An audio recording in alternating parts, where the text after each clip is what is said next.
মিয়ানমারের জান্তা বাহিনীর কাছ থেকে পশ্চিমাঞ্চলীয় রাখাইন রাজ্যের গুরুত্বপূর্ণ 14টি শহরের নিয়ন্ত্রণ নিয়েছে বিদ্রোহী গোষ্ঠী আরাকান আর্মি। বাকি আছে কেবল 3টি।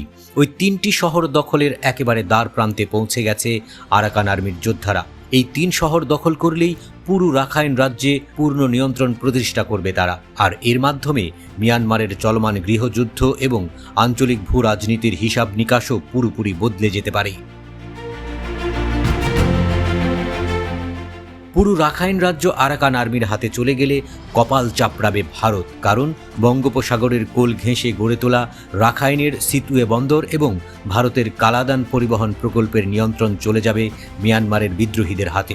এতে করে বড় ধরনের ধরা খাবে ভারত, কেননা মিয়ানমারে এমনিতেই চীনের ব্যাপক প্রভাব রয়েছে। মিয়ানমারে কাইকফিক বন্দরে বিনিয়োগ এবং পাইপলাইন ও রেলপথ গড়ে তুলেছে চীন, যা উইনান প্রদেশ পর্যন্ত বিস্তৃত। মিয়ানমারের পাশেই ভারতের কৌশলগত অরুণাচল, নাগাল্যান্ড, মণিপুর ও মিজোরাম রাজ্য অবস্থিত। তাই মিয়ানমারে চীনের আধিপত্য বাড়তে থাকলে ভারতের এই 4 রাজ্য অরক্ষিত হয়ে পড়বে। আর সেই কারণেই সিতুয়ে বন্দরে নিজেদের উপস্থিতি বাড়িয়ে চীনের প্রভাবকে ভারসাম্য করার চেষ্টা করছে ভারত। কিন্তু সিতুয়ে বন্দর মিয়ানমারের আরাকান আর্মির হাতে চলে গেলে পরিস্থিতি পুরোপুরি উল্টে যাবে। মিয়ানমারের বিদ্রোহী গোষ্ঠীগুলোর সঙ্গে চীনের সখ্যতা থাকায় রাখাইনে ভারতের বিচরণ পুরোপুরি শেষ হয়ে যেতে পারে। এছাড়া উত্তর পূর্বাঞ্চলের রাজ্য অরুণাচল, নাগাল্যান্ড, মণিপুর ও মিজোরাম ভারতের মূল ভূখণ্ড থেকে ভৌগোলিকভাবে বিচ্ছিন্ন। বঙ্গোপসাগরে রুট তৈরি করে প্রথমে সিতুয়ে বন্দর এবং পরে কালাদান পরিবহন প্রকল্পের মাধ্যমে এই রাজ্যগুলোতে পণ্য পরিবহনের পরিকল্পনা করেছিল নয়াদিল্লি, কিন্তু সেই পরিকল্পনাও ভেস্তে যাওয়ার পথে। কারণ যদি আরাকান আর্মি রাখাইনের উপকূলীয় বন্দরগুলো দখল করতে পারে, তাহলে ভারতের জন্য গুরুত্বপূর্ণ এই বাণিজ্য রুট নিয়ন্ত্রণ করবে তারা। কিন্তু বিদ্রোহী এই গোষ্ঠীর সঙ্গে সম্পর্ক তৈরিতে ব্যর্থ হলে উত্তর পূর্বাঞ্চলীয় রাজ্যগুলোর সঙ্গে যোগাযোগ স্থাপনের স্বপ্ন অপূর্ণই থেকে যাবে ভারতের।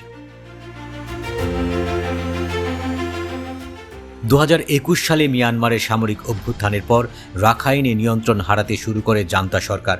ওই সময়ের পর থেকে রাখাইন রাজ্যের প্রায় 80 থেকে 90% নিয়ন্ত্রণ নিয়ে নেয় আরাকান আর্মি। এই পরিস্থিতিতে রাখাইন নিয়ে কৌশল পরিবর্তন করতে বাধ্য হয় ভারত। জানা গেছে, কালাদান পরিবহন প্রকল্পের নিরাপত্তা নিশ্চিত করার জন্য আরাকান আর্মির সঙ্গে সরাসরি যোগাযোগ স্থাপন করেছে নয়াদিল্লি।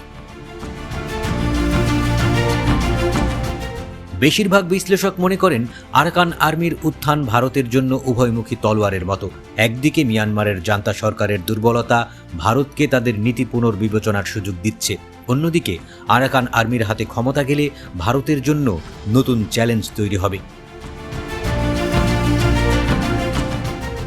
ভারতের সাবেক পররাষ্ট্র সচিব শ্যাম শরণ বলেন, কালাদান প্রকল্পের নিরাপত্তা নিশ্চিত করতে হলে ভারতকে অবশ্যই আরাকান আর্মির সঙ্গে সুসম্পর্ক গড়ে তুলতে হবে বলে মনে করছেন তিনি, নয়তো পরিস্থিতি ভারতের বিপরীতে চলে যেতে পারে বলে সতর্ক করেছেন তিনি।